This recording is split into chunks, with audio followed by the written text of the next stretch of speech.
como nós distribuímos as cargas ao redor, dentro de uma estrutura geométrica, e que essa estrutura pode ser pensada de maneira mais simplificada de uma esfera e de maneira um pouco mais concentrada nas superfícies pontiagudas, agora nós temos que imaginar como isso tudo pode ser usado, tá? De maneira geral, tá?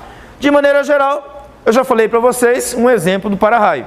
O para-raio é uma ponta que sai da Terra em geral, na forma de uma barra, na forma de uma torre, e ali tem maior concentração e os raios caem ali, de preferência ali, porque a intensidade do campo elétrico é maior ali. Mas e se a superfície não tivesse a característica pontiaguda? Tá? E se a superfície for esférica? Aí você vai ter uma distribuição de campo elétrico uniforme também. Então vamos imaginar aqui que eu tenho uma pequena esfera e essa pequena esfera esteja eletrizada. Ok? Essa pequena esfera eletrizada aqui na sua superfície externa, ela vai criar um campo elétrico à sua volta. Como é que é o campo elétrico gerado por uma carga positiva?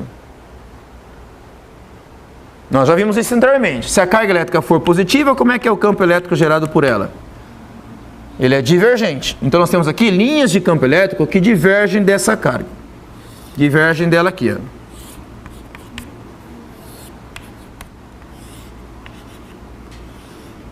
Certo? Professor, mas você pode imaginar, e se isso for uma esfera e não for uma carga na forma de um ponto? Imagine que fosse uma bola, não com tamanho tão pequeno, mas tivesse um tamanho razoável. Como é que seria o campo elétrico lá dentro da esfera? Você pode imaginar. Tá? Porque eu desenho aqui o campo elétrico aonde? Do lado de fora. Lá dentro, como é que seria? Vamos imaginar isso. Eu tenho aqui a esfera, e aqui eu tenho as cargas elétricas distribuídas na sua superfície de maneira uniforme de novo. Vamos imaginar que cada uma dessas cargas cria um campo elétrico, tanto para fora quanto para dentro. Essa carga positiva aqui, ó, ela vai gerar um campo para lá, nessa direção, e um campo para cá, nessa direção. Tá vendo aqui, ó? Tá desenhando um vetor aqui, ó, nessa direção. E um vetor divergente aqui, ó. Eu tenho um vetor divergente aqui e um vetor divergente dessa carga positiva, certo? Todo mundo entendeu? Tá, o que vai acontecer com essa carga positiva aqui? A mesma coisa. Desenhando de outra cor aqui, ó. Vai desenhar um campo elétrico divergente para cá, certo? E um campo elétrico divergente para cá. Certo? Mas esses dois vetores, como é que eles estão entre si? Esse vetor aqui e esse vetor aqui. Como é que eles estão em relação ao outro? Opostos. Como essa carga tem o mesmo valor que aquela e essa distância é a mesma que essa, o que esses dois vetores vão fazer entre si? Vão se anular. E isso anula isso. Certo? Aqui está para fora, não anula, certo? Mas aqui dentro esses dois vetores se anulam. Vamos olhar agora essa outra carga aqui. Essa daqui, ó. O que ela vai fazer? Ela vai criar um campo elétrico divergente dela, para o lado de dentro, e aqui divergente dela, para o lado de fora, certo? Da esfera. A mesma coisa vai acontecer com essa outra carga positiva aqui, ó.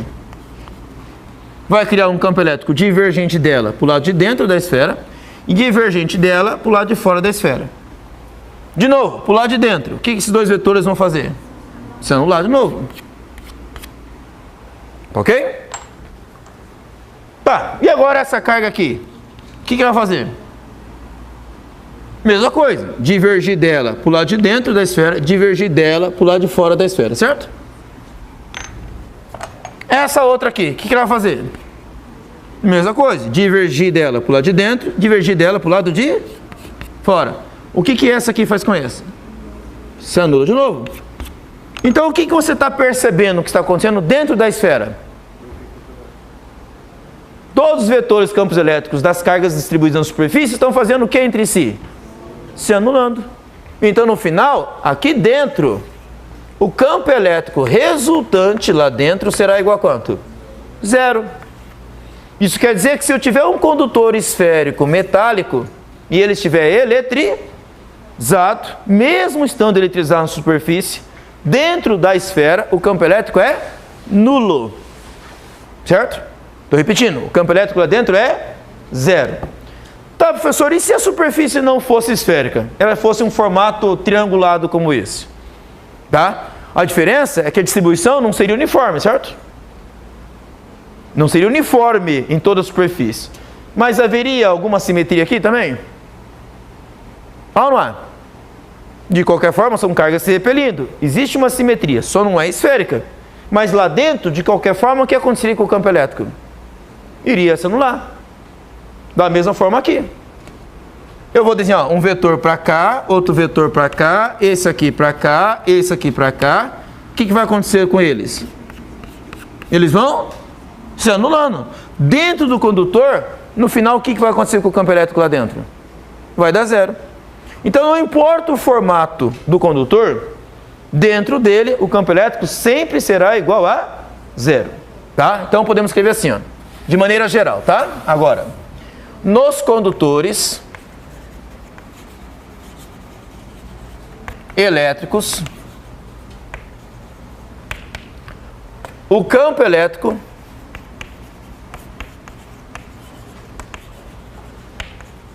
resultante em seu interior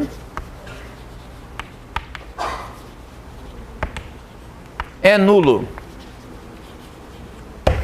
Ou seja, lá dentro do condutor o campo elétrico é zero. Tá? Quem descobriu isso foi um físico inglês chamado Michael Faraday. Ao descobrir que lá dentro o campo elétrico de um condutor é zero, certo? Dentro do condutor, então, campo elétrico interno é zero, ele descobriu que surgisse uma descarga elétrica do lado externo para a superfície, essa descarga elétrica não entraria na esfera. Imagine a seguinte situação aqui. Imagine que eu tenho aqui um objeto metálico, ok? E aí eu tenho aqui uma placa eletrizada. Vamos imaginar que eu tenho uma placa eletrizada toda positivamente desse lado aqui. Tá? E do lado de cá eu coloco uma placa eletrizada negativamente.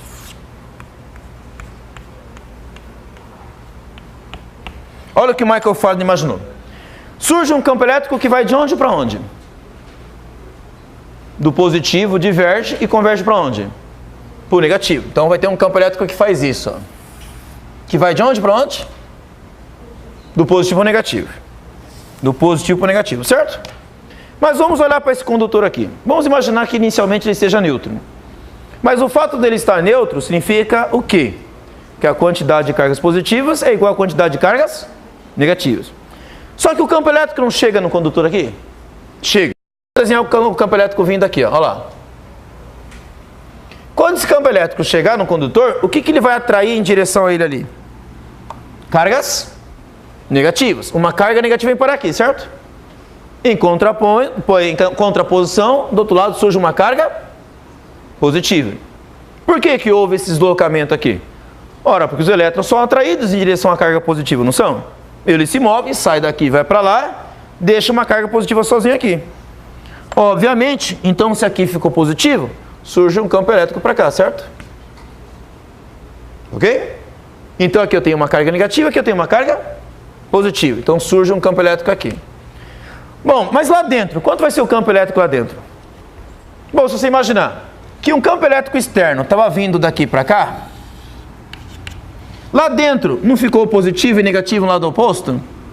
Então se via um campo elétrico externo, surgiu também lá dentro um campo elétrico interno que faz o quê? Oposição ao campo elétrico externo.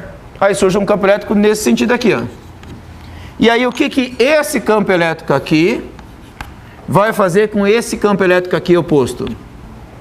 Eles irão se anular. Resultado, quanto vai dar o campo elétrico lá dentro? Zero.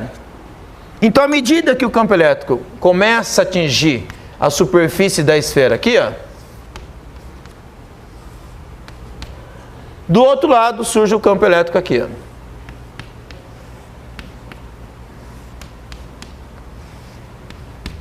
Porque de um lado vai se polarizando negativamente e do outro lado vai se polarizando positivamente.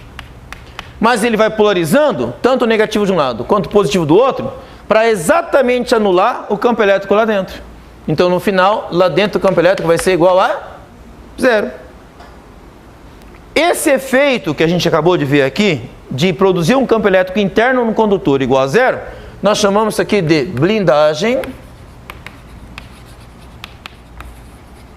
eletrostática.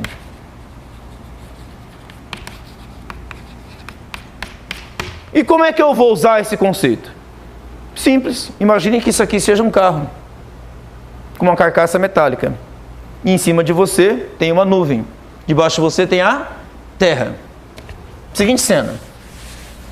Está aqui em cima de você, ó. Nuvem. Terra. E entre a nuvem e a terra tem o teu carro.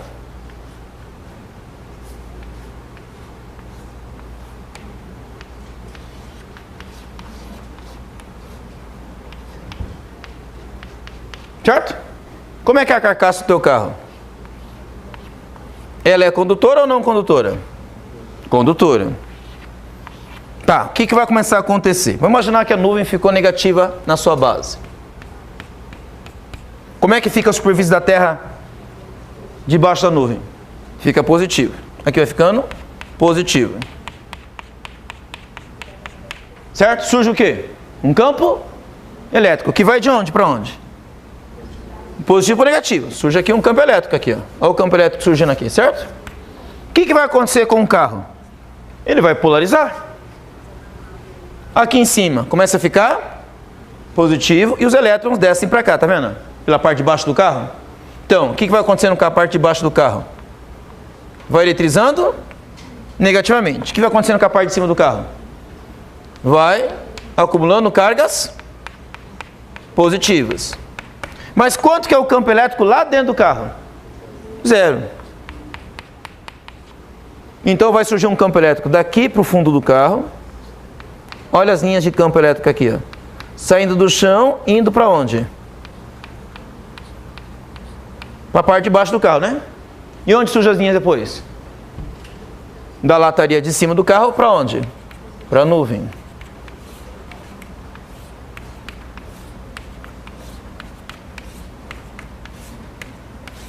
Mas quanto que é o campo elétrico resultante lá dentro? 0. Vamos imaginar que aqui acumule muitas cargas negativas. Aqui vai acumulando muitas cargas positivas. Muitas cargas negativas. Muitas cargas positivas. O campo elétrico vai ficando cada vez mais forte, mais intenso, não vai? Uma hora o que pode acontecer com os elétrons aqui? Saírem daqui, não pode? Na forma de uma faísca, não pode? Na hora que os elétrons saírem daqui na forma de uma faísca, para onde essa faísca vai? Vai para a superfície metálica aqui, não vai? Quando os elétrons caírem aqui, esse jato de elétrons vierem para cá, esse monte de elétrons virarem para cá, eles vão para onde? Vão para o lado de dentro? Não, porque quanto que é o campo elétrico lá dentro? O campo elétrico é 0. O campo elétrico produz força, só que lá dentro quanto vai ser a força? Então os elétrons não são puxados para dentro. Então eles vão correr por onde? Pela superfície. Olha por onde os elétrons vão correr, tá vendo aqui? Ó? Os elétrons vão correr todos pela superfície externa do condutor, certo? Vão se acumular aqui, não vão? A hora que se acumular aqui, o que vai acontecer? Vai surgir uma nova faísca. De onde para onde? Do lado esquerdo do condutor, em direção aonde? A outra placa do lado de lá. Então um raio ou uma faísca surge desse lado, percorre a superfície externa do condutor. Por que não vai para dentro? Porque não tem campo elétrico lá dentro. Não tem atração para o lado de dentro. Não tem repulsão para o lado de dentro. Não tem força para o lado de dentro. Então não se move. Percorre a superfície externa, surge do outro lado. Quanto que é o campo elétrico lá dentro? Quanta carga elétrica para dentro? Nada. Vamos pensar aqui de novo? Um raio acontece. Bateu na superfície do carro. O que vai acontecer com esse raio? Vai para dentro do carro? Por que não? Porque o campo elétrico lá dentro é 0. Então para onde vai esse raio? Ele vai correr pela superfície do carro e vai tentar ir para onde? Para o chão. E aí vai surgir raios aqui, ó, do carro para o chão. Resultado, o que aconteceu lá dentro do carro? Nada. Então se você estiver dentro de um carro e um raio cair sobre o carro, o que vai acontecer com você? Susto, certo? Você vai levar um susto. Vai fazer barulho, vai fazer brilho, certo? Ok? certo? Se você der tempo para gritar, fique feliz porque você gritou. Porque você está vivo, certo? Tá ok? Se você fosse morrer, você não ia ter tempo de gritar, certo? Tá ok, tá? Então, pessoal, fique dentro do carro. Se um dia tiver caindo raio, muita tempestade, o lugar mais seguro que você tem é dentro do carro. Por causa da blindagem eletrostática, como a gente falou. É o lugar mais seguro. As pessoas erroneamente pensam que é por causa dos pneus. Não tem nada a ver com os pneus. O que protege você é a estrutura do carro ser uma estrutura metálica. É isso que faz o campo elétrico lá dentro ser zero. Tá? Se estiver dentro do ônibus, dentro de um carro, é um lugar extremamente seguro, que o raio, se ele cair sobre a estrutura metálica, ele corre para a superfície externa. Ok? Só para exemplificar uma aplicação disso também, e isso não é culpa se a operadora for TIM, tá? Ok? Tá? A pessoa fala que tinha uma desgraça, né? Ok? Mas nem sempre é culpa da operadora. Se você estiver dentro de um elevador, por exemplo, o elevador não é todo metálico, você pode perceber com uma dificuldade de você fazer uma ligação telefônica de celular, tá ok? É grande, dificuldade enorme. Por que lá dentro você não pega o sinal do celular? Porque a estrutura é metálica, certo? Aquela estrutura metálica forma uma blindagem eletrostática. O sinal do seu celular é uma onda eletromagnética que precisa de um campo elétrico. Só que quanto que é o campo elétrico lá dentro? O sinal não entra. Tá? Então não adianta só ficar xingando a operadora. Tá certo que a operadora pode ter culpa em outras situações. Mas nesse caso, ok? Ela não tem culpa. Beleza, gente? Por hoje é só.